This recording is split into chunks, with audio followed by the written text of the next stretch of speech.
So last week I showed you guys how to test a headlight using a motorcycle battery before you install it. Today, earlier today, I got a question prompting me to make a quick video for you guys on how to test some little LED turn signals.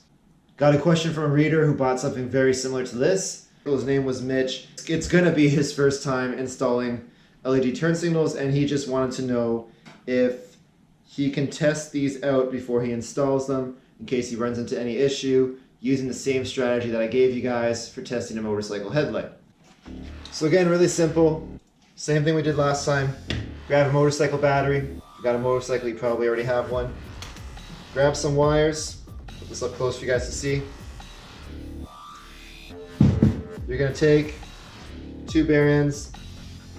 I'm gonna have to use a tool like that to strip off the plastic. Bolt those in to your battery. On the other end, you're going to want to touch those to the ends of your LED turn signal that you want to install. Super easy, super quick.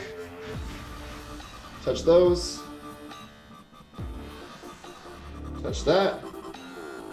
And your LED light is on. Hope you guys can see that. There we go. As soon as I unhook one of the cables, it goes off. Touch again, back on.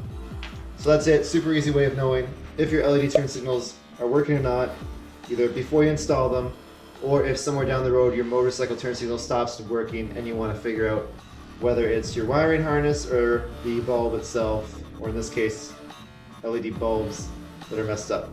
Hope that helps. If you have any questions, leave them in the comments. If this video was helpful to you, please hit the like button, hit the subscribe button for more good stuff. Peace.